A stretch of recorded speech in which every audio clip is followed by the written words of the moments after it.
Work. And can you remember to make me a co-presenter or to give me sharing options? Oh, yeah, that's right. Let me do that. How do I do that again? Let me see. I think you made me a co-host. Make host. Oh, you should have said. Okay. Okay, so you're now the host and I'm recording. So you're good to go. Okay, well, thank you. Let me just, oh, hang on. We don't want to go there just yet. We want to go to advanced. PowerPoint is virtual background. Let me just find this. Actually, I think we want this one. Let me just make sure I've got the, I'm pretty sure I've got the right one here. I'm just going to quickly, yep, okay. All right. So thanks very much, Emil. My pleasure. It's good to be back with you all. Hopefully you can see the slides. You know, the slides are really just to give you something to basically to look at and to make a few things clearer. But I'll be talking as before in a fairly general way about the material. And I said last time that I have ended up not quite keeping to the structure that I wanted to, or that I presaged originally, and that we didn't get through as much as I would have liked in lecture 1, and as a result there was some left over to lecture 2, and that means we're a bit behind. So there's a little bit to catch up on in lecture 3, but some of that we already touched on in some of the discussion last time, particularly around issues of conceptual scheme and things of that nature.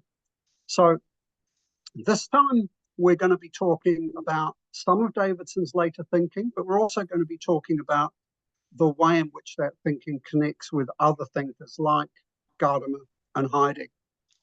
So the books that are going to be most relevant are less the material in Essays and Actions and Events or Inquiries into Truth and Interpretation, which were really the 2 volumes that were most important for what we were talking about previously. And instead, the material in the volumes from the volumes Subjective into Subjective Objective, which is not 1984 but 2001, Problems of Rationality, Truth, Language and History, and Truth and Predication. But the one volume, if you weren't going to look at anything else, the one volume you should look at is Subjective into Subjective Objective, because that brings together most of the key essays from the later part of Davidson's thinking. A few things that I have to say will relate to material from Inquiries into Truth and Interpretation, particularly the very idea of a conceptual scheme essay, and to some extent a nice arrangement of epitaphs. But probably the most important essay is the essay that relates to the title of this 2001 volume, Subjective into Subjective Objective, and that's an essay called 3 Varieties of Knowledge. And I'll talk about these essays as we go along. Now, as I say, what I want to do in this lecture is to shift the focus a little bit to some of the broader implications of Davidson's thinking. That means taking up ideas that we've already talked about and expanding them. It'll also involve talking more specifically about things like knowledge and truth and things of that sort. So, where I want to begin is with the essay I just mentioned, 3 Varieties of Knowledge. And that essay, which is, I guess, it's certainly a later essay, 1991. It's the essay that Davidson himself said was probably the most important essay that captured his later thinking better than anything else. And you can certainly read Davidson up until this period. You can read just the essays on Actions and Events and Truth and Interpretation. But you will get you won't, I think, understand fully the implications of what's at issue there.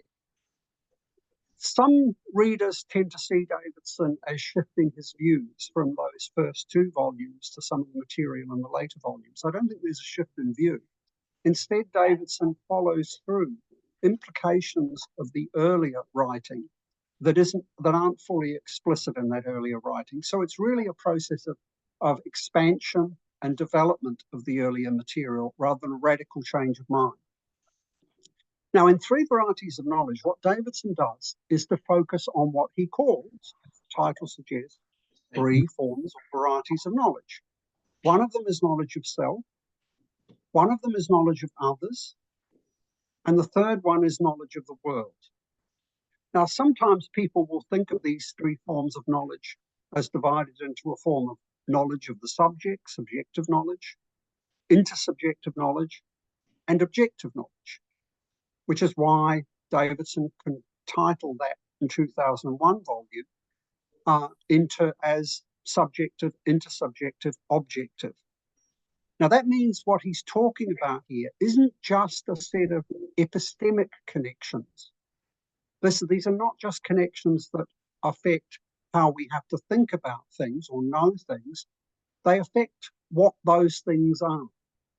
So what Davidson is really saying is that the subjective, the objective, and the intersubjective are interrelated. They can't be understood independently. And that's just the argument of three varieties of knowledge. And that is, say, Davidson talks about these three forms of knowledge as forming what he calls a tripod, a three-legged structure. And that three-legged structure is such that without any one of these legs, none of them can stand. The whole structure collapses. So if you don't have knowledge of the self, you can't have knowledge of others or knowledge of the world. Without knowledge of others, you can't have knowledge of self or knowledge of the world. Without knowledge of the world, you can't have knowledge of self or knowledge of others. So these three forms of knowledge, these three varieties of knowledge, are held by Davidson to be interrelated and interdependent. And as I say, because this is not just an epistemic claim, this is a claim about the very nature of knowledge, about the very nature of the concepts at issue here, about the very nature of the subjective, the intersubjective, and the objective. So you can't think of them as such that you can just take one out and think of it on its own. They have to be taken as a package deal, if you like. And so I claim that this is really an ontological thesis, not merely an epistemological or epistemic one, where an epistemic claim would relate just to how we know, whereas an ontological claim relates to how things are. This is the claim about how things are. Now, three varieties of knowledge is deeply rooted in Davidson's previous thinking, and it's actually rooted in his account of radical interpretation, which is what we talked about last time. And if you remember the way Davidson talks about it, the way he explains radical interpretation, is that radical interpretation operates by using one's own beliefs, that is, what one takes to be true, and so Davidson will say it assumes truth, as a way of getting at the beliefs, as a way in conjunction with our interaction with the world and with others, as a way of getting at the beliefs and the meanings of the utterances of our interlocutors. And so that process of radical interpretation has effectively a three-way structure. There are the beliefs that we have, there are the beliefs and utterances of our interlocutor, and there are the things we have beliefs about.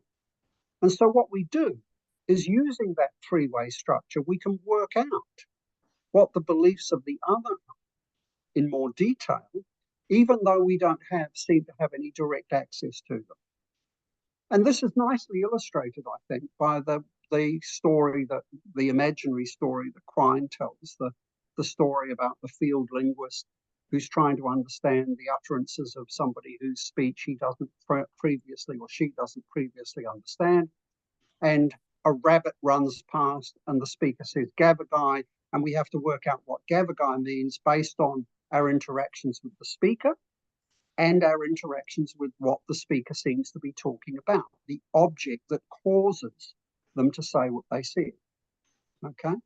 Now that structure, which in radical interpretation isn't given a particular name, but which is essential to the structure of radical interpretation, in Davidson's later writing comes to be referred to as a process of what he calls triangulation. Now, triangulation, the idea of triangulation comes from surveying and from the art of location, from the way in which we locate one ourselves using maps and the landscape in which we were embedded. In surveying, triangulation works by looking to, I just seem to have stopped sharing. Now, I've just had participant screen sharing disabled, so I'm assuming I'm no longer your host. Yeah, sorry, become- I had to let some people in, Jeff, because some people were waiting. Yeah, that's okay. So you're Yeah, back in now. that's fine. You're back in, you can load them up again. Great, thank you. Sorry for the interruption. That's okay. I didn't think it would take the slides down. No, it takes me back to the beginning. Never mind. We'll quickly get back to where we were. Yeah. So the structure of triangulation is, as I said, a structure that's already there in radical interpretation. Radical interpretation already relies upon this sort of structure, but in Davidson's later work, it's given a specific name, triangulation. And as I say, triangulation has its original use in surveying, as well as in the use of maps to locate oneself. Now, in surveying, the way triangulation operates is that we're able to map out a particular landscape through a process that involves taking multiple sightings across that landscape with respect to landmarks. So one stands in one place and one takes a sighting to some other landmark, and then to a second landmark. And one is also able to then map out or measure the distances between them. And using those triangles, you can work out the relative position of each of the landmarks, and gradually, through a process that involves multiple triangulations and what are called traverses, which are measuring the distance between the landmarks, you can develop an account, a map of the entire landscape. Now, this is an interesting, I think the surveying example is particularly interesting because surveying depends in this way of doing it, which is the way in which it was done for hundreds of years. This way of doing surveying depends on the surveyor's involvement in the landscape, not apart from the landscape. This form of triangulation doesn't work by standing outside. It works by being in. And it works through multiple interactions, not just through one. Now, of course, doesn't happen in the way in which we often do surveying now, because now we do it from a sort of a satellite eye view. We get Google Earth to do it. It's a completely different structure, although there are some similarities at the basic level. But this process of triangulation is really the one that Davidson uses in order to try and capture what's going on when we interpret another, when we understand another, and not only that, when we interpret or understand ourselves, when we interpret or understand the world. Now, I'll say a little bit more about that in a minute. This process of triangulation for Davidson reflects the structure of meaning, okay? Reflects the structure of content. So it's only on the basis of triangulation, that is this interaction between self, others, and world, that meaning arises. Without it, you don't get meaning, you don't get belief, you don't get knowledge, okay? So, and this structure of triangulation is also necessary, according to Davidson, to the very possibility of a language. So Davidson will say that in order for there to be a language, there has to be not only a self, but somebody else with whom the self interacts. And there has to be a world with which both of those interact. So sometimes Davidson was asked, what's the minimum number of people for there to be a language or for there to be meaning? And Davidson would say, well, at least two. That may not be enough, but there's got to be at least two. There has to be a self and another, and there has to be a world. So this structure of triangulation turns out not just to be a structure about how knowledge arises, it's also a structure that relates to the way in which the very possibility of the self, of others, and of the world as world can appear, can be presented. Now, that triangulative structure has obvious correlates, which I'll talk about in a moment as well, in hermeneutic and phenomenological thinking. I said, however, a few moments ago that the way in which this works is such that triangulation involves this knowledge of self, knowledge of others, and knowledge of the world, such that there cannot be, if you like, knowledge of self independently of the structure. And so for Davidson, speakers don't have absolute authority over the meaning of what they say. They don't have absolute interpretive authority over what they say. When we speak, having spoken, we are in the same position as anybody else in trying to understand what we just said. In the speaking of it, of course, there has to be an assumption of us that we know what we mean. But that assumption only operates in the speaking. It doesn't operate once we've spoken. The situation here is exactly analogous, I think, to the case of artistic works. The artist is the creator of the work. And in the creation of the work, the artist is the origin of that work. And so to the extent that the artist produces the work, the artist determines what the work means. But once the work is completed, once it's out there in the world, just like an utterance or a set of statements, it has autonomy. Any interpretation has to be addressed to the work, to what is said. It can't be addressed to the speaker. And you know, this should be obvious. If somebody says something and you say to them, but what did you mean? Well, they might say, well, what I meant was X. But they could equally well say, well, now I think about it, I'm not sure what I meant. I thought I knew, but I don't know anymore. And an artist can say, well, I'm not sure what that artwork means. So the artist can advance readings of the work. A speaker can advance interpretations of their utterances, but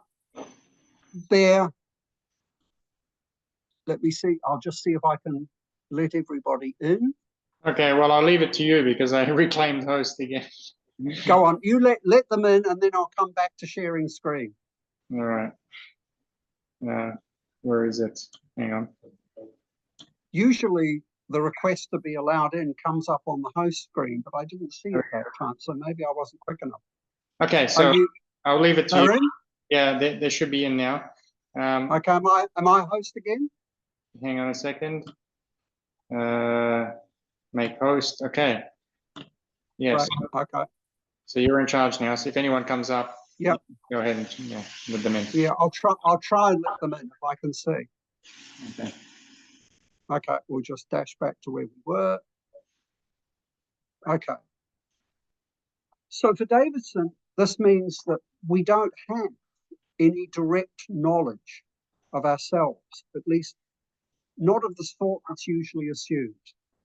There is a single structure, and it's a structure in which self, others, and world is given together.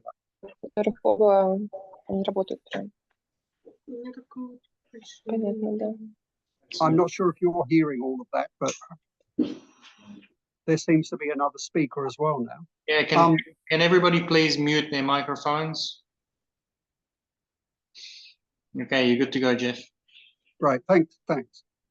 Okay, so that holistic structure can be seen as really the development of the holism that I talked about earlier, and that is already present in Davidson's account of the way in which the mental operates as well as the way in which meaning operates.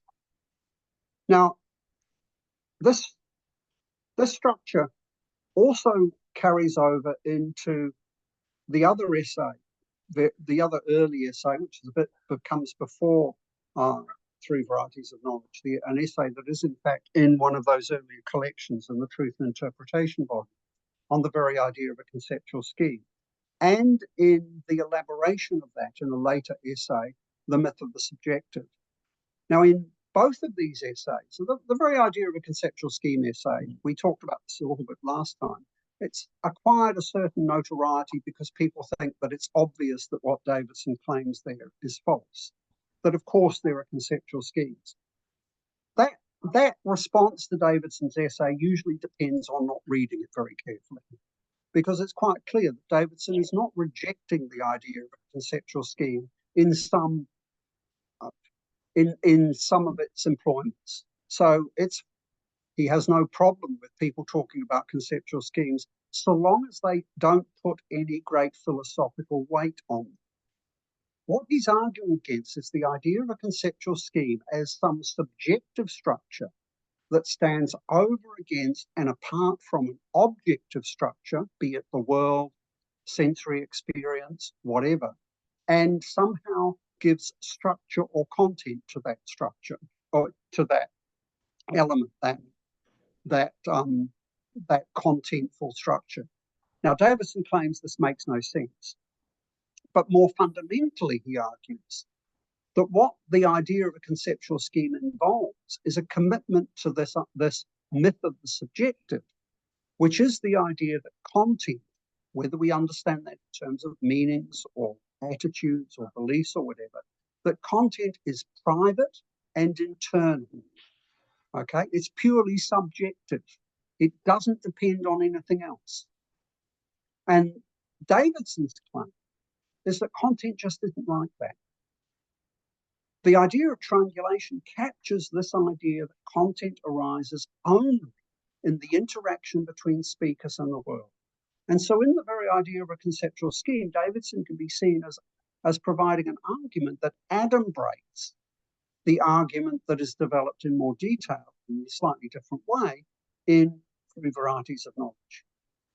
In both of these papers, Davidson is rejecting what we might think of as the Cartesian myth that somehow, internally to our mind, there is a determinate content that does not depend on any engagement with others, that does not depend on any engagement with the world, a content that therefore can be accurate in respect of the world or not accurate, that can be accurate in respect of other persons, but or not accurate. It doesn't matter. And whether it's true or false doesn't make any difference to whether it's contentful or meaningful. Now, this rejection of the idea of the subjectivity of content, the pure subjectivity of content, the, as it were, independence of content from others and from the world, also carries over into the way Davidson thinks about language. So a nice arrangement of epitaphs, which is another slightly earlier essay, but the arguments in this are played out in at least two other essays, one called Communication and Convention, and the other called The Social Aspect of Language. In these essays, Davidson rejects the idea that a language is some internal structure, some determinate linguistic system that, as it were, can then just generate meanings on the basis of the data that's given to it. Davidson thinks of language as a dynamic process of interaction of speakers with one another and the world. So it's not just a system of rules that can be just applied to the utterances that we hear from somebody else. And, you know, he has various arguments for this. In a nice derangement of epitaphs, he focuses on the example of malapropisms, which I talked a little bit about last time. Malapropisms being these mistaken uses of language. And Davidson's argument is, well, if language was just a system of rules that are determinate, that just have to be applied, it wouldn't be able to deal with mistaken uses. It wouldn't be able to make sense of them. We wouldn't be able to recognize that when Mrs. Malaprop says a nice arrangement of epitaphs, she actually means a nice arrangement of epithets. And the same applies to various other examples. You might say that something like this analysis might apply to Davidson's understanding of metaphor. Davidson does, in fact, have a very unusual account of metaphor. It might also be said to apply to other instances of unusual linguistic usage. Sometimes people use the example of Lewis Carroll's poem, Jabberwocky. And I'm hoping you all know Jabberwocky. 'Twas brillig and the slithy toes did gyre and gimble in the way, is the opening line. Now, we may not understand everything in Jabberwocky, but we get a pretty good idea of what the poem's about and what the different words, even if we can't really pin down their meaning, what each of them is sort of about. But, you know, and this was possible for us even when we've not heard Jabberwocky before. So Jabberwocky provides an example of what seems to be a piece of nonsense, and so shouldn't be able to be analysed or interpreted just on the basis of priorly given determinate rules. And yet we can understand it. And so it seems to suggest that interpretation can't just be a matter of these prior theories, as Davidson calls them. And so in a diced arrangement of epitaphs, Davidson argues the way we understand is not on the basis of prior theories, that is, theories that are already given, that are determinate, that are somehow internally accessed by the individual interpreter, but rather that language is a result of the constant deployment and redeployment of what he calls passing theories. So if a theory is involved, it's a theory that we constantly rejig to suit each particular instance. You might say that means it's not really a theory at all. The point is really that Davidson's thinking of interpretation is this sort of dynamic, constantly modified process whereby we're always reworking our thinking. We're always interpreting in some sense. We're always rejigging things in order to fit the linguistic behavior that we encounter with what we think that linguistic behavior might be about. And so Davidson says linguistic understanding is not a matter of just applying theory. It's actually a matter of using all of the sorts of strategies and approaches and ways of dealing with things that are part of our ordinary engagement with the world. And so again, what Davidson is doing in a nice range of epitaphs is rejecting the idea that we can think of language as some already determinate system, maybe a subjective system that is apart from the world, that has content and meaning independently of the world, and which can be, as it were, the origin for content independently of everything else. Language for him is a dynamic process of interaction with other speakers, of dynamic interaction with the world. Now, in all of this, Davidson also gives a central role to truth, and he does this in a particularly important way. The way truth is central to his account, and that truth is central is something we should already have realized, okay? Because remember, Davidson takes truth as basic to a theory of meaning. He takes truth as basic to radical interpretation. How do you interpret? By assuming truths, okay? So truth is already a concept that has a central role very early on in Davidson's thinking. And he also writes a number of essays early on the character of truth and on the impossibility of being able to clarify truth in any of the ways that are usually offered. So early on, he sort of gives credence to a certain form of the correspondence theory of truth, but it's not a correspondence theory of truth that matches in any way the traditional ways in which correspondence is understood. Now, the centrality of truth in Davidson's work reflects, first of all, the way assertion is basic to language, okay, the way holding true is the basic linguistic attitude, if you like. It reflects the way rational connectivity is basic to the possibility of content and of the mental more broadly. It reflects the way the commonality of the world is basic to communication. That commonality is what's really at issue in the principle of charity and in the idea that you can understand others through assuming truths. So there are all sorts of reasons why truth should be central in this way in Davidson's account. Truth turns out to be a pretty primitive, a pretty basic concept. But because it's so basic, Davidson also is going to argue that there is no way, as I suggested a few moments ago, no way of giving an account of truth that doesn't already rely on truth. And so coherence, correspondence in its usual senses, pragmatic usefulness, none of these provide an account of what truth really is. Indeed, all of them depend upon truth. Okay, so if you argue that truth is a matter of coherence, what you're really arguing is that truth is a matter of certain sentences fitting in terms of their truth values with certain other sentences. But that means you're committed already to understanding what it is for sentences to be coherent in terms of their truth. If you think of truth as a matter of correspondence, and you say, well, what's correspondence? Correspondence is fitting the facts. Okay, but what does it mean for something to fit the facts? How do we distinguish cases where things really fit the facts from cases where they just seem to fit the facts? Well, the difference is quite simple. When sentences really fit the facts, they're true.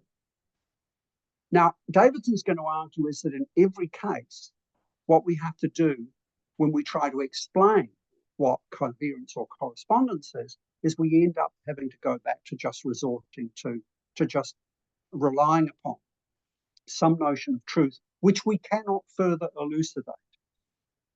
Now, this is a particularly important idea for Davidson, and it's the focus for a number of essays in his later thinking. So he has essays with titles like The Folly of Trying to Define Truth. And he talks about the impossibility of giving any definition of truth. And you can sort of see how this works, because if you ask yourself, well, here's a definition of truth. Is that definition true or false? Because we're committed to saying that as a definition of truth, it has to be true. So in order to be able to judge whether the definition is a good one, we need to be able to judge whether it's true or false, in which case we need to have some prior access to what truth is. We can't get a notion of truth out of the definition. This actually reflects the way in which truth operates within a Taskian truth theory. And it reflects, if you like, this relationship between the meta language and the object language.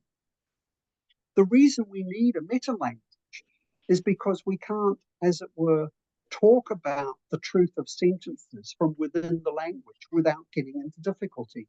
We need to move to another systematic structure within which we can refer to the truth of the sentences that we're actually interested in.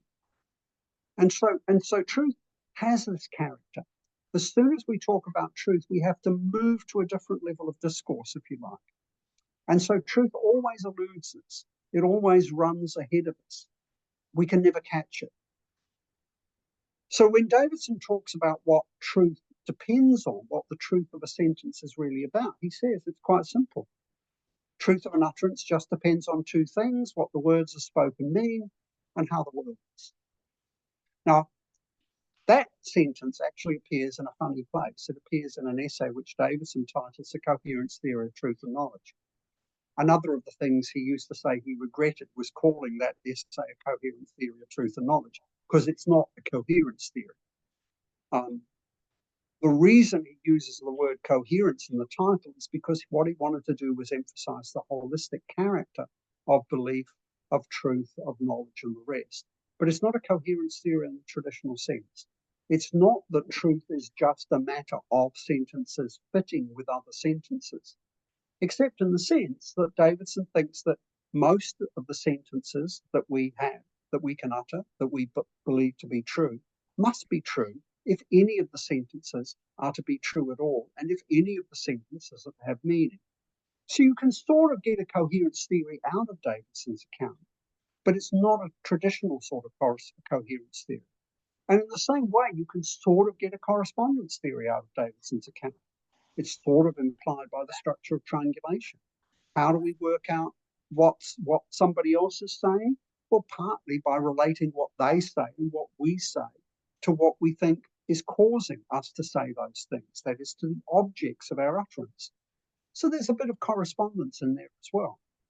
But again, it's not correspondence of the sort that is typically talked about in correspondence theories of truth. And so Davidson, although he uses notions that seem to have similarity to some coherence and correspondence theories, that have similarity even to some pragmatist theories, and Davidson's often classified as a pragmatist, partly because of his relationship to Quine as well as to Rorty, both of whom are much more straightforwardly classified as pragmatists. But he's not really a pragmatist in the traditional sense, because insofar as pragmatism involves the idea that knowledge, truth, belief, and so on have to be understood in terms of what they do, in terms of activity in the world, well, Davidson will buy that. But he won't see that pragmatist argument as enabling any possibility of reducing truth or any of his other key concepts to just pragmatic usefulness. So we're working through quite a lot of material here, and this material is all there, as I said, in Davidson's earlier work. But what we get now, this is primarily in the 1990s and early thousands when a lot of this work was being written. What we get is a more developed exposition of the implications of that thinking. Now, one of the consequences for this epistemologically is in terms of both skepticism and relativism. Now, to some extent, these two positions are already ruled out by the structure of radical interpretation. If a condition for the possibility of interpreting is that we assume that most of our interpreters' beliefs are true, then we can't operate on the assumption of skepticism, because skepticism would simply undermine the very content of beliefs.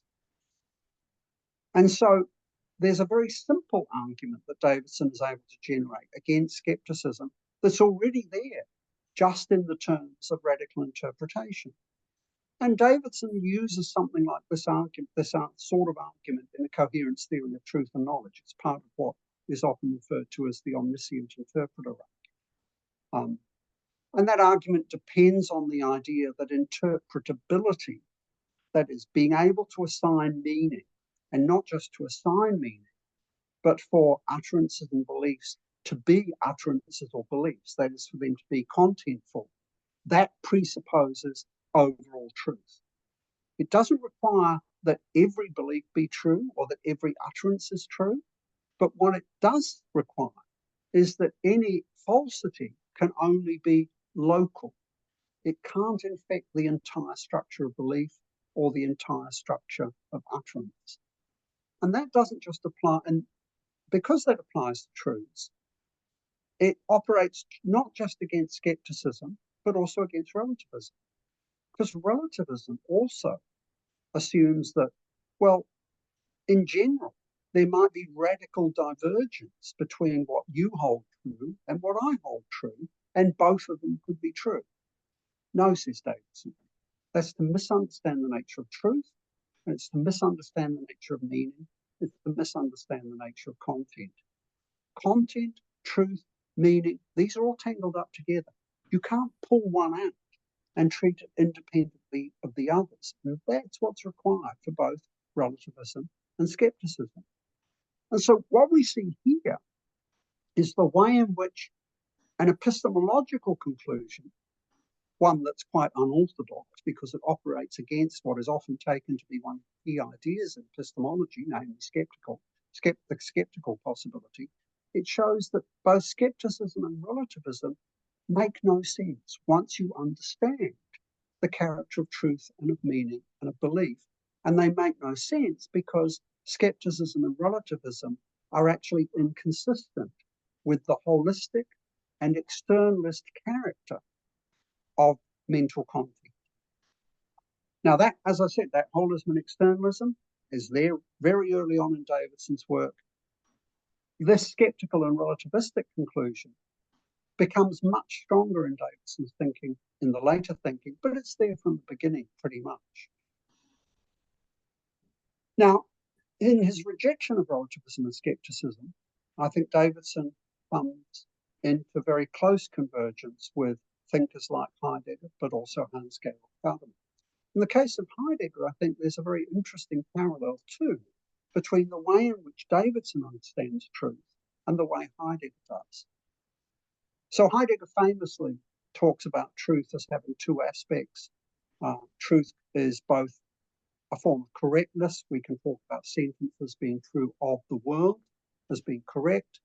Heidegger also talks about truth as aletheia, unhiddenness, in which it's not the truth of individual sentences. Truth is not a property of individual sentences, but rather truth is a fundamental opening up of the world that allows individual sentences then to be true or false in the sense of being correct. Something like that distinction also operates in Davidson.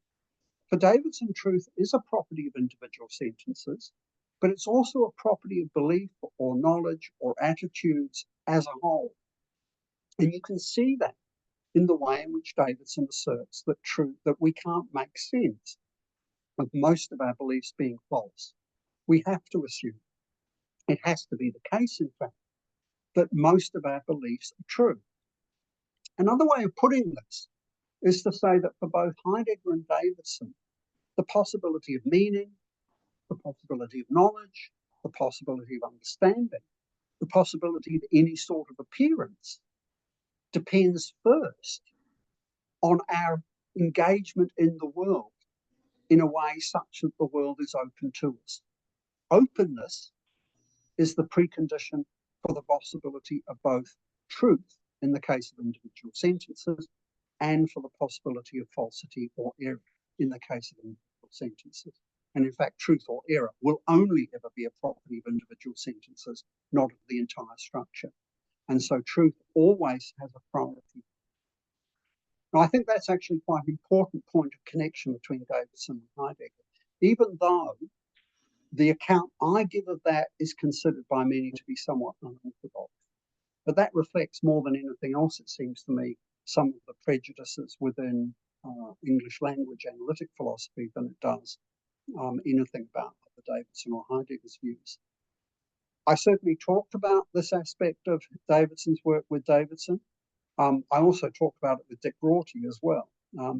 Truth was one of the issues on which Rorty and Davidson and I disagreed. I take my position to be pretty close to Davidson's. Rorty acknowledged that his position wasn't that close to Davidson's, but he argued that he was trying to shift Davidson's view. I think Rorty just gets truth wrong, but that's a whole other story. Now, one of the important things to realize in Davidson's account of truth, and this is another point of connection for Heidegger, is that for Davidson, there are no eternal truths. And this is because there are no eternal sentences.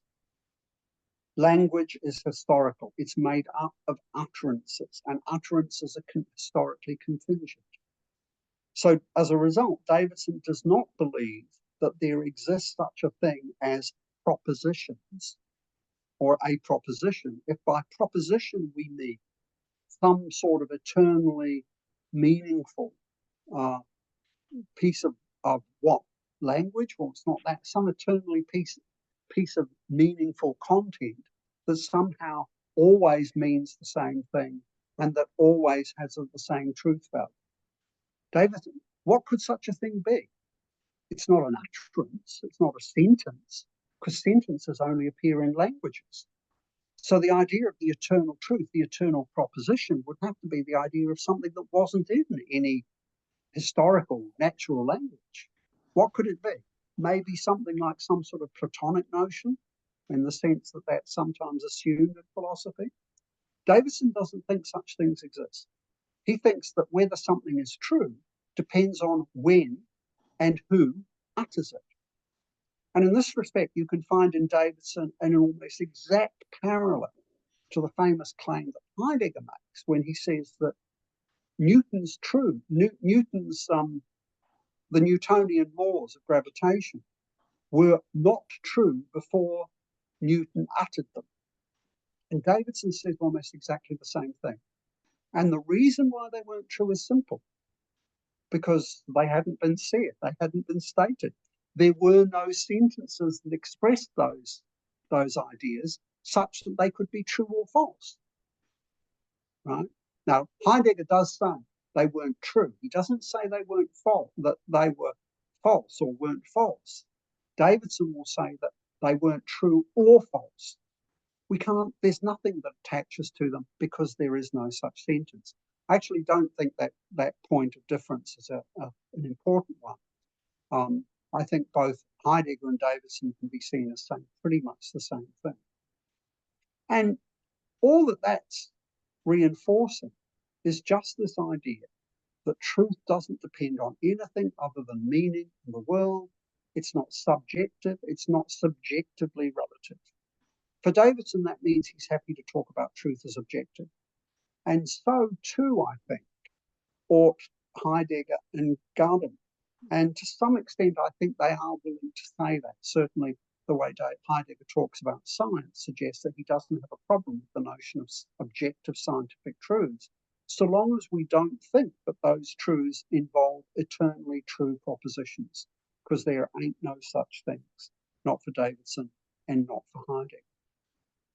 Now, I think that point about truth is actually indicative of the way in which Heidegger's thinking and Davidson's thinking, and also Gardner's thinking, tend to converge on certain important points, despite the fact that they come from very different traditions, that they involve very different ways of thinking philosophically, that they involve very different ways of philosophical expression.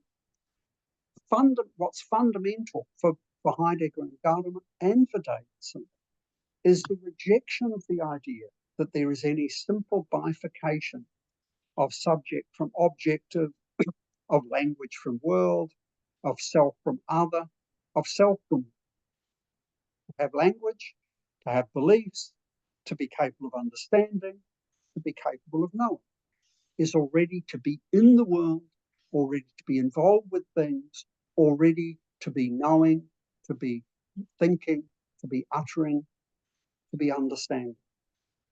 In the case of language, this means that language is not something subjective. And I think this is a crucial idea in all of these thinkers, because we tend to assume that language is subjective. If you read many of those who are proponents of so-called object-oriented ontology, for instance, those who belong to the current very fashionable group of speculative realists, they treat language as somehow a subjective structure, or at least they treat human language as subjective, such that they can argue that the problem is that human language doesn't relate to the language of objects. I have no idea what that's supposed to mean, and I don't think there's any content that can be attached to it. And it makes no sense on a Davidsonian, a Heideggerian, or a Gadamernian account, because language isn't human. It's not subjective. The human depends essentially on its relation to language, but language already belongs to the world, and the human becomes human through its relation to language, which is a relation to the world. Language then is just, natural languages are just the contingent expressions of the fundamental linguisticality, the fundamental intelligibility of world itself. This is partly why someone like Heidegger is going to talk always about the essence of language as logos, where the essence of language is not something fundamentally human, but something that fundamentally already belongs to and is connected to the world.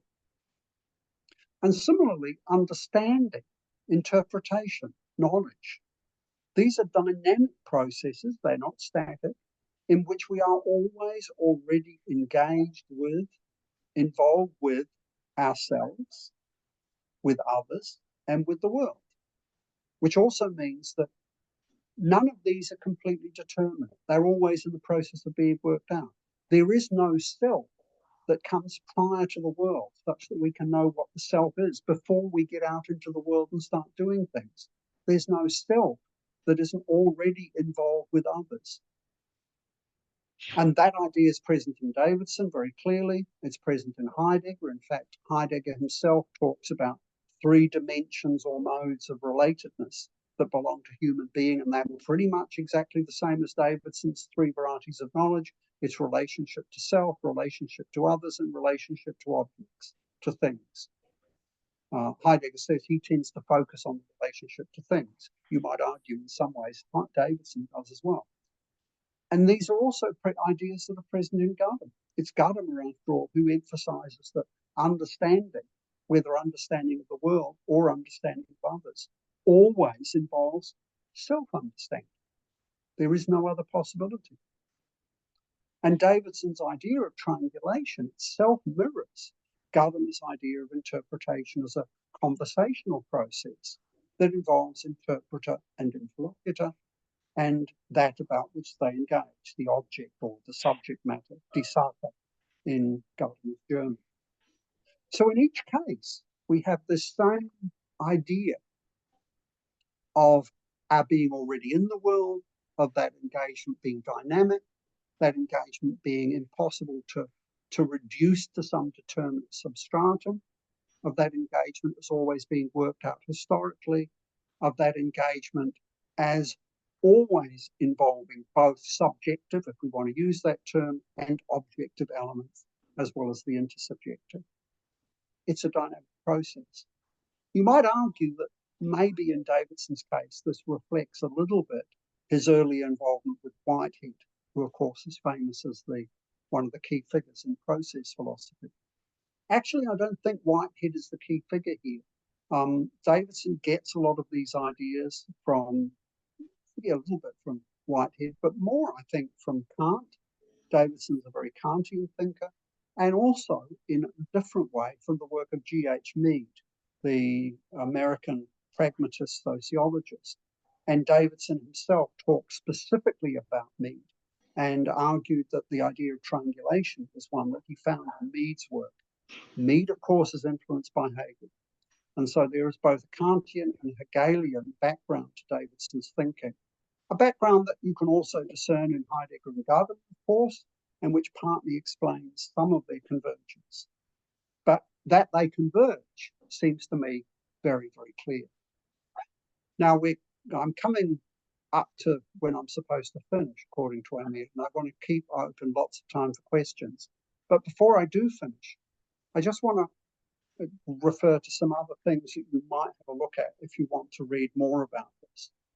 So in terms of the connection between Gadamer and Davidson, there's a paper that isn't yet published, which Niall Keane and I wrote a little while ago, that's going to be appearing in a new Gadamer handbook. It'll be in German, and it's edited by Carsten Dutt, and it's going to be published by Moa Seebeck. I've sent Emil a copy of that paper to circulate, so you can have a look at that if you're interested. The copy I've sent is the English original that we prepared for the German volume, but the actual publication will be in German.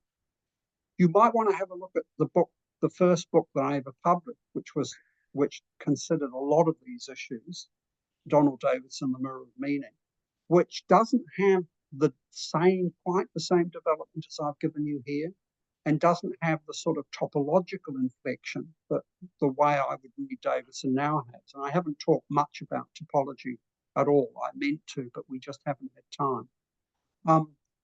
On Davidson and Heidegger, on the question of truth, there's a paper called The Twofold Character of Truth, which you might want to have a look at, which sets out in more detail the arguments for why Heidegger and Davidson can be seen as convergent on that issue.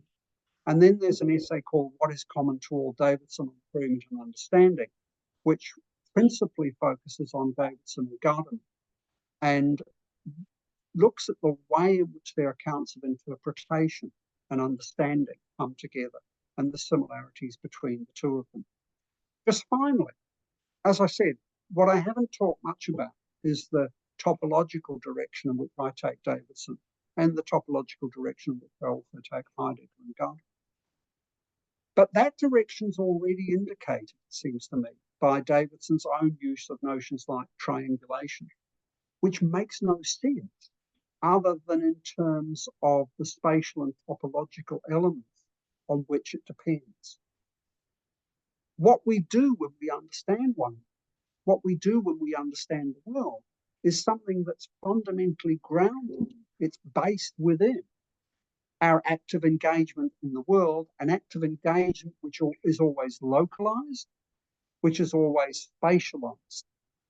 And so there's a fundamental sense in which Davidson's account of interpretation and understanding, his account of content, and the sort of accounts we find in Heidegger and Gadamer already depend on a certain sort of topology, that is, a certain structure of place, which is the very foundation for the possibility of self, other, and world, the very foundation for the possibility of truth and meaning. It is, in fact, equiprimordial, we might say, that is, co-originating what Heidegger talks about in terms of being. And that's why Heidegger himself could talk about his thinking as a topology of being. I think Davidson provides something like a topology of being as well, although maybe it would be better to call it a topology of meaning or a topology of truth.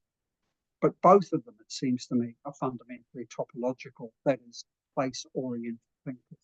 Anyway, maybe we can talk about that more in questions. So thank you, and I've stopped sharing. Actually, I don't need to go to that. I need to go up here, and Emil can have the host role back. So Yeah. thank you, Emil. My pleasure. Thank you for doing the presentation. I'll reclaim host now. Righto. Okay. Questions from anybody?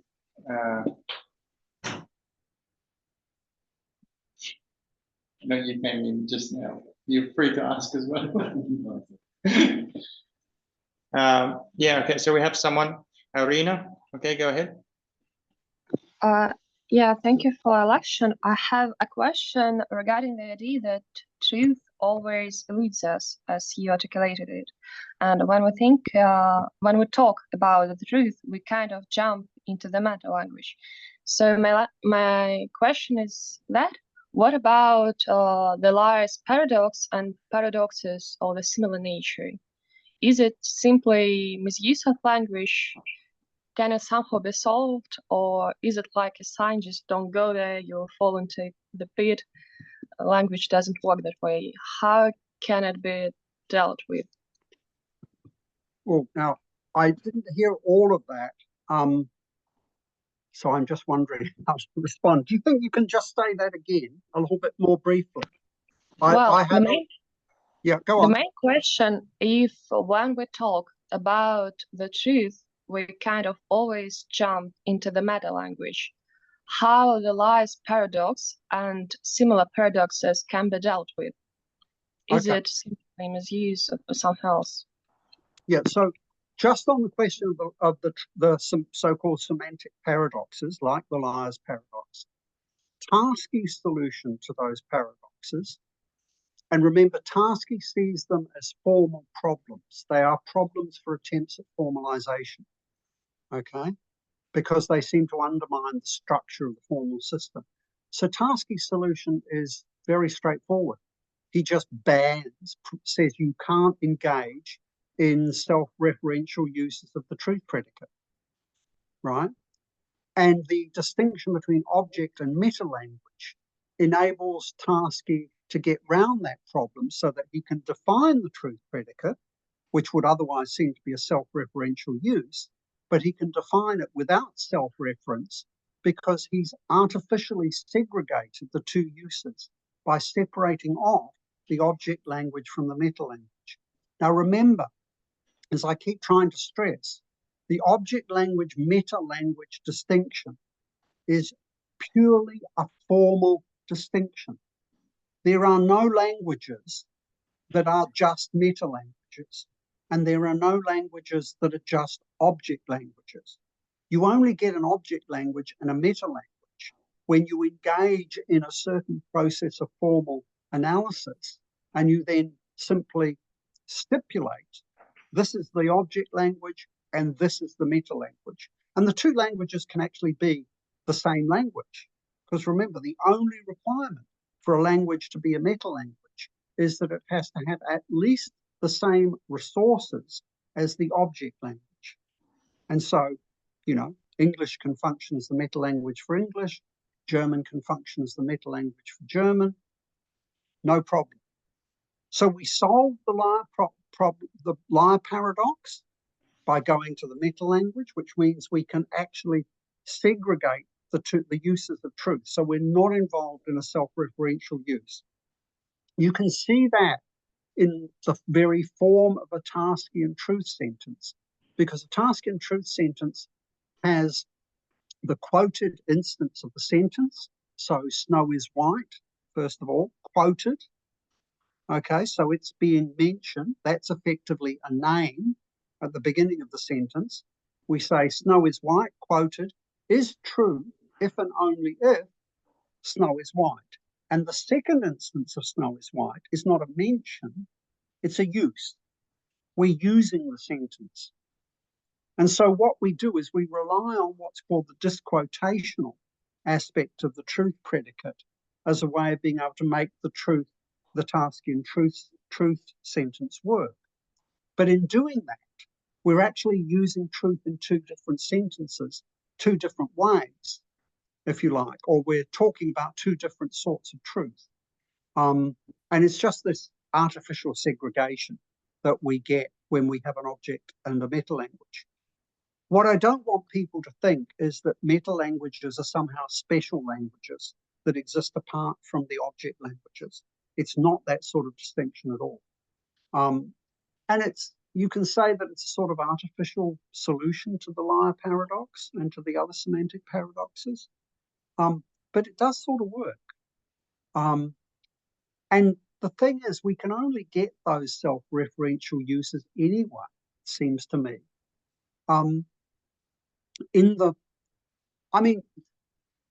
Most formal systems are probably not going to, well, I guess it's an interesting question, how self-reference works within formal systems, but certainly within a formal system, you can simply stipulate that certain sentences are not well formed. And that's what Tarski is doing. And he says that you can't use the truth predicate self-referentially within the same formal system, that is, within the same language. You can only do it by going to a meta-language. Now, that may not satisfy you, I'm not sure. Does it satisfy you, or do you need more? Yeah, I think I just will ask one more time. So you kind of follow Tarski, but this distinction between meta language and the object language is not that fundamental for you. It's not, in a way, it's not that fundamental for Tarski either, right? It's just a tool. It's just something he's using in order to be able to set up the formal structure. It's part of the formal apparatus, right? Yeah, I understand it. Yeah, it doesn't involve any ontological or epistemological commitments. I think if we treat the distinction as a distinction that really has at its core the idea of self-reference, that's something else. Self-reference is really important, and that is a fundamental relationship. Okay, but then we have to start thinking about it a bit differently, and we have to think of self-reference not just as this formal stipulative device that Tarski uses or that other people might use, but rather as something quite different. And there's a really interesting, how is self-reference possible? Right, that's the interesting question. And what results from self-reference? Because one of the things that results, obviously, is the truth paradox. But the other thing that results from self-reference is just about everything that we think is important about language, meaning, truth, and all the rest of it. In a sense, meaning resides in the possibility of self-reference, which is why Kant can say in the transcendental deduction that the key, what makes for the possibility of consciousness is self-consciousness. Because it's only if the I think can accompany all my representations that those representations can become present to me as representations. And that's a key shift for Kant. Now, Tarski's not going there. That's not part of Tarski. It is part of how we might think about self-reference. The meta-language object language distinction uses a form of self-reference, depends on a form of self-reference, but it's using it in a very limited way. When Kant uses self-reference, he's using it much more fundamentally in a much more interesting way. So, yeah, the Tarskian distinction, it's important, but it's not fundamental. And it is really just a technical device. That's all, at least in Tarski. Thanks. Dennis has his hand up. Dennis, do you want to ask something? Yeah, actually, so I'd like to continue our conversation from the last time. So about conceptual scheme. So yeah, I just wanted well to ask you to elucidate the Davidson's statement about well that conceptual schemes aren't well important in philosophical respect. And so last time I said that I agree that we cannot formulate this well notion, right, in terms of untranslatability, because well we definitely can translate well from one language into another and so on, right? But in the paper he also denies the view that well conceptual scheme might be something that kind of forms or organizes experience. Yep, right, that's and correct. so well I can see some well, angles in which it is true, but yet it's kind of hard to get rid of the idea that we well can drop or dismiss this thing like generally. So let me give you well an example. So if we come to well notion of beliefs, so like belief systems, right? There are more central beliefs that will determine the rest of them. So we can say that like that, say, core set of beliefs will determine the rest of them, right? And so we can present it in form of, say, Lakatos's theory of, well, research programs and the core belt, or no, the core set of premises and so on, right? So this is one way of thinking about that. Another one would be, well, content is represented in sentences, right? Or it's in principle representable in sentences, right? And sentences are organized well in logical matter, like inferentially and so on and so on. And it also seems to be a kind of organization of experience, so to say. And so can we keep then this notion and to your mind, so can we call it philosophically important in at least those two cases? Yes and no. I mean, the first example, the sort of Lakatoshian example of a research program, scientific research program. Yeah, you have core elements of the theory and you have elements of the theory at the periphery. Something like that notion's also there in Quine, in terms of Quine's idea of the web belief. Davidson, I mean, when it comes to scientific research programs, that doesn't present any special problems for a Davidsonian account, but it doesn't really justify any strong notion of a conceptual scheme either. I mean, all we're doing is distinguishing within a particular theoretical frame a set of core beliefs and a set of peripheral beliefs. You can give up some of the peripheral beliefs in order to retain the core beliefs. Does that mean we call what, the core beliefs, the conceptual scheme? Well, we can do that if we want to. But is there any real philosophical weight that carries? That is, does it tell us something over and above just the distinction between the core beliefs within a theoretical system and the peripheral beliefs? Remember, the idea of a theoretical system is already the idea of a formally identifiable structure, which may be more or less determinate, but there's something artificial about it already. I mean, you might say, Davidson would probably say, a scientific theory can be understood as simply a body of sentences. There are some sentences at the core that will be resistant to being falsified, and some sentences at the periphery that will be less resistant to being falsified. Should we call the sentences at the center part of the conceptual scheme? Like I say, you might. But I don't think that gives you anything like a strong, philosophically interesting notion of conceptual scheme. It might give you an interesting way of thinking about theories, but that's a different point. I mean, the second example, I mean, and I guess I've there used combined my answer a little bit with your second example, where we've got certain sentences. But I'm not going to say those sentences organize experience. And Davidson's point is, how would they do that? I mean, part of the argument is, well, is experience disorganized such that it needs to be organized? Well, if it's disorganized, if it doesn't have a structure, then the organization, then in a sense, it's going to drop out, because if there's no structure there already, we don't need it in a certain sense. But if it does have a structure, why do we need the sentences to organize it? I mean, that's the problem, one of the problems that Davidson sets out. And he's not presenting that as a sort of knockdown argument. He's presenting that to try and get us to see how it is that the very idea of a separation between a subjective component and a non-subjective component, an objective component, or whatever we think it is, that is between the distinction between the organizing and what's organized, can't really be given a coherent sense. You can't cash it out properly in the right way.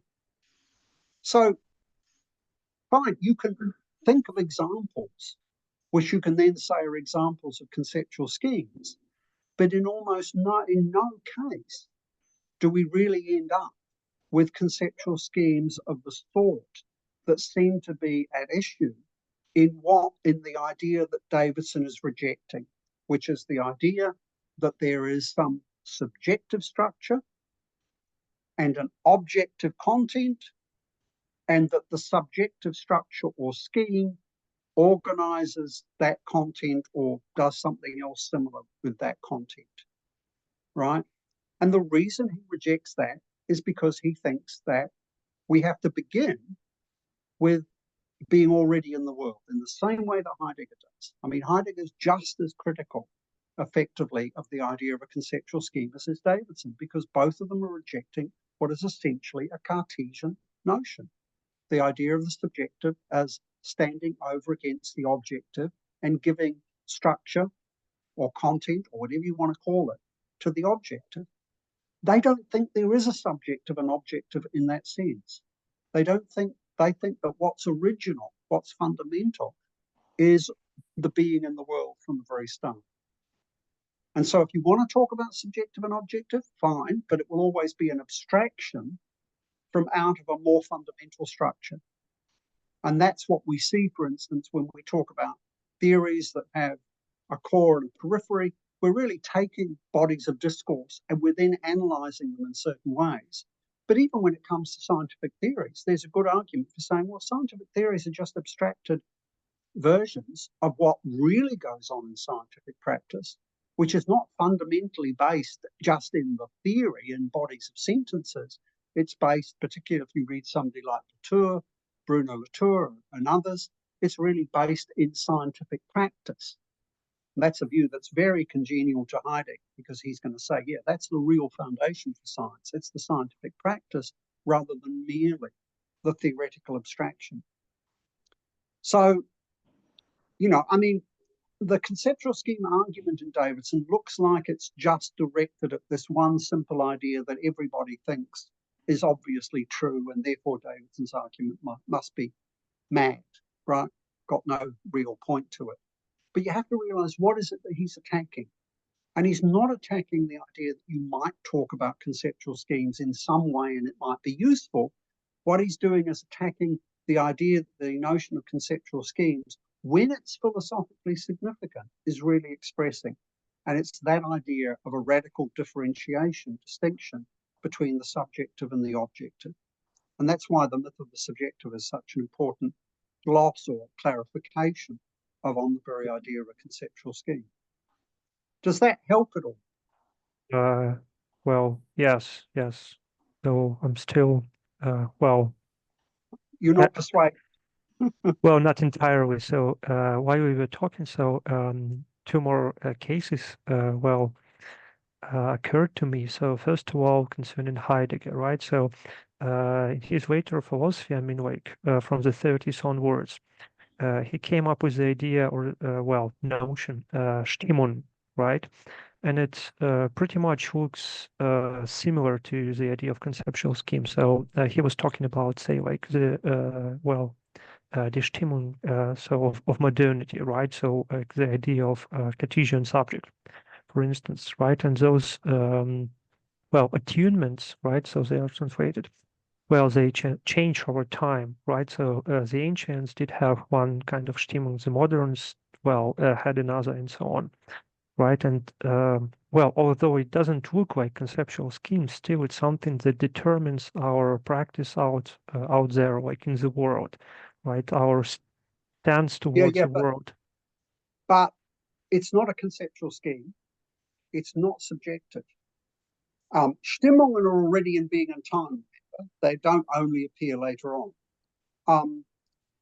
I think actually, rather than focus on Stimmungen, you would be better looking at the Ereignisse, right? Because the Ereignisse are supposed to be ways in which being of the world is revealed. They're modes of revealing.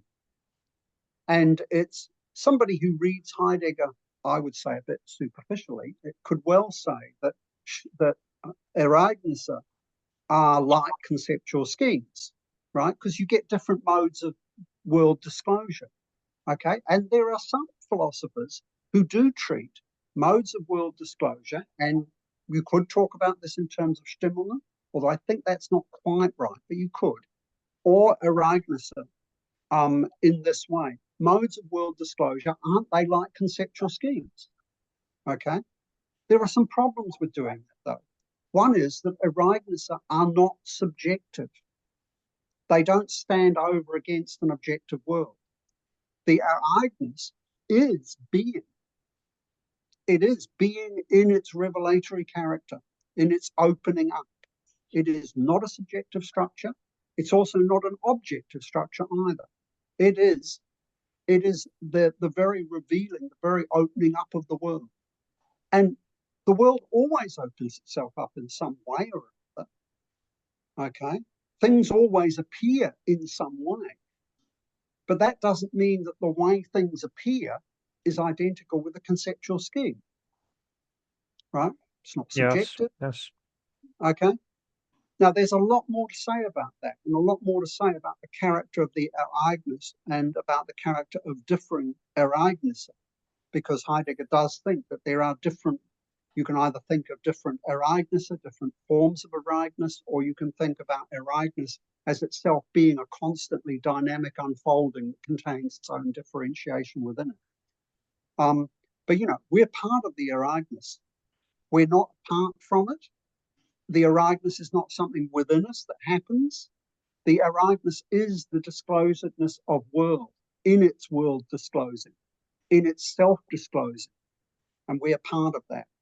So I don't see that as in any way a conceptual scheme. I mean, Heidegger would certainly object to the idea of it being conceptual, because it's not conceptual. It's not begrifflich for Heidegger, quite clearly. Yes. The idea of it as a scheme is probably inappropriate to Heidegger as well. So it's a completely different concept. And I would say that's true of Stimmungen as well.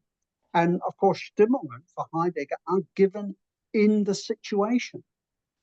It's interesting, actually, because if you read someone like Otto Bollner, who does pick up the idea of Stimmungen in Heidegger and develops it as part of his own account, Bollner's account of Stimmungen then feeds into later accounts of atmospheres of the sort that Gerner Böhmer developed.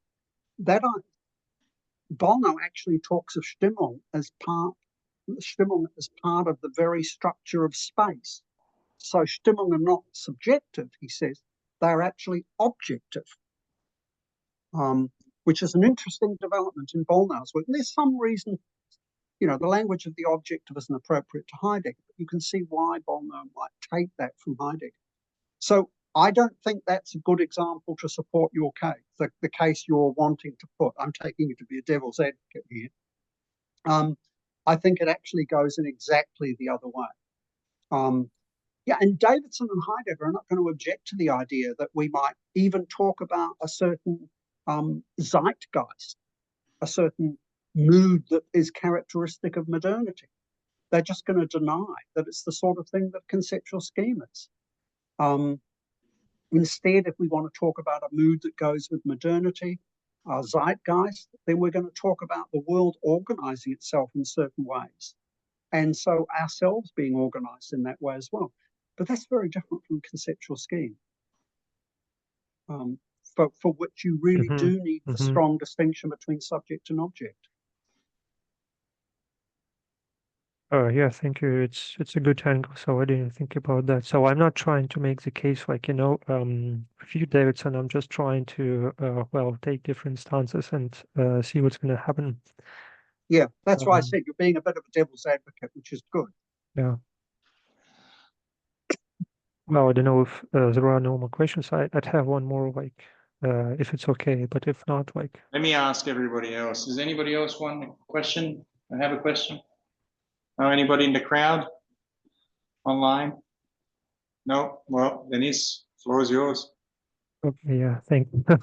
Yeah, sorry to take all the time, or almost so. Well,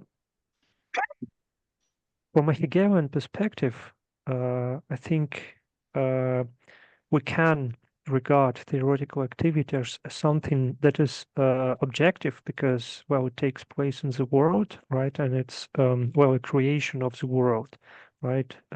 Which he called Geist. So because there is no strict separation, right? The boundaries are transparent in this respect, or like penetrable. And so another Hegelian point would be that we have the same content, well, conceptual content, in fact, that can be presented or represented in different ways. So, for instance, well, in art, in religion, and in philosophy, right? So, where the concept, where we think like conceptually, right, and get well and grasp the world in its most adequate way. So, so for instance, say like the freedom of humanity, right? So in art, it's represented through, say, like pieces of art, I don't know, some statues and so on.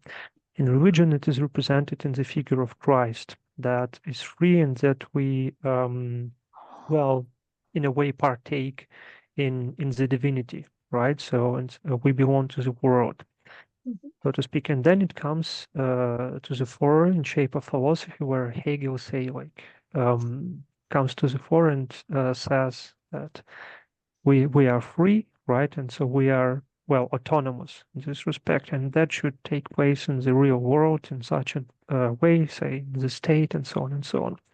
And it seems that well, it might be at least a good candidate for, well, for this idea of conceptual scheme. So what Yeah. do you think about that? So it seems to me that part of what creates problems there is that what's being assumed is a determinacy to concepts that I don't believe they have, and that I don't think Heidegger and certainly Davidson don't think it has either. So for Davidson, concepts are indeterminate, and different concepts can always be reinterpreted in ways that connect them with other concepts. So the notion of conceptual scheme really does require that the scheme has a determinacy to it that marks it off from other schemes and marks it off from whatever the content is until it's organized. And I don't think concepts have that character. So part of the reason why I think Davidson and Heidegger and Gadamer reject the idea of conceptual scheme is that they reject the idea of conceptual determinacy. Conceptual content is always indeterminate, and that means it's always possible to reinterpret in ways that connects it to other content differently. And so you can't have the radical difference in conceptual schemes other than as it's given within a certain already assumed interpretive frame. And you also can't assume exactness, determinacy, and conceptual sameness either.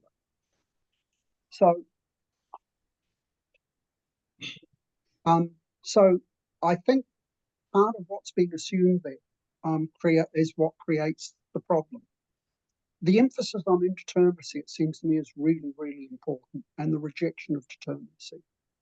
And I think that's common to hermeneutic thinkers, and it's characteristic of Davidson's position as well. But I don't know whether or not that you think that really works. I think it does. I think one of the big problems is the assumption of determinacy in concepts when there is no such determinacy. What we do is we take concepts, we assume they have a more precise content than they do. We reify concepts. And out of that, we are able to generate things like the notion of conceptual schemes or conceptual relativity or whatever. But that's not going to work if you reject the determinacy of concepts. Every concept can be interpreted in another way. And that means you can always make the connections differently.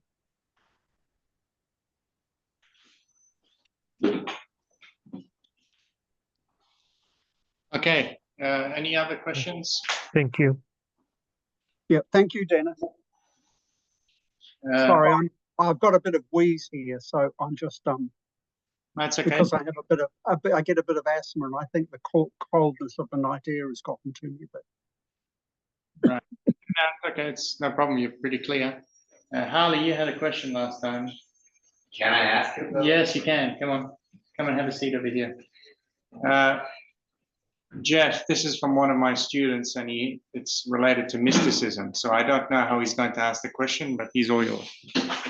Yeah, so it has nothing to do with the lecture itself. I wish I was present for most of the lecture, but It might be in the I had a question regarding the ideas of non-discursive thinking, discursive thinking. The question of mysticism came up as a possibility for some sort of objective reasoning in a world of conceptual schemes. As I know it's a bit of a far-fetched idea, and I understand it fully, but still the idea seemed interesting enough. And the question came up that Emil said, I should ask you what you think mysticism actually is. what I think mysticism is. Yes. I don't think there's any way of defining mysticism in general. I think you can talk about specific mystical thinkers, and you can then start looking at the specific ideas they have. So you can start looking at Meister Eckhart, for instance. But I'm not sure that there's a lot of point in making general claims about mysticism. And there are some claims that are often made about mysticism that I think are simply incoherent. So claims about ineffability, for instance, I think they fall into the same traps as do claims about untranslatability of the sort that Davidson rejects. So I think what we do is we assume notions about mysticism, assume they're correct or true, but we don't really think through what the implications are. So I'll reformulate my question a bit. I'm not sure if I can actually formulate the question properly in any case at the moment, but just generally saying, again, my interest in mysticism was similar to the topic of what you talked about. Again, I wish I was present for most of it. I hope I understood at least enough to say it was similar. But my trouble to turning to mysticism was again, the problem with conceptual schemes and discursive thinking that's similar to the ideas of Albert Camus. It was very easily debatable of their legibility. And in them, I was interested in finding alternative means. Mysticism found to be an interesting source of non-discursive thinking in general. So, and this idea of non-discursive thinking and mysticism is what actually interests me. Do you have any insight on this? yeah, I mean, I'm not sure what people mean by non-discursive thinking. I don't think that's a sufficiently well thought through notion. Sorry, I just got to take some medication.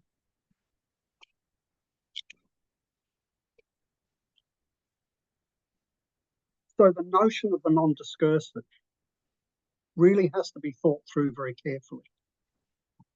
If we think that thinking is always involves language, and the non-discursive doesn't involve language, then I think we've got a problem. But I'm not sure if I'm going to be able to say much more because I think I've got a bit of an asthma attack. So I might have to beg your indulgence while I go and get Jeff, just some proper medication. Yeah, just take a rest. That's okay. We'll leave it there because, go and rest. Yeah, I'm happy to come back and answer some more questions next week if necessary. Yeah. But I've just got to do something in order to enable me to breathe. Yeah, go look after yourself, Jeff. Thank you very much for the presentation. All right. Thank you, everyone.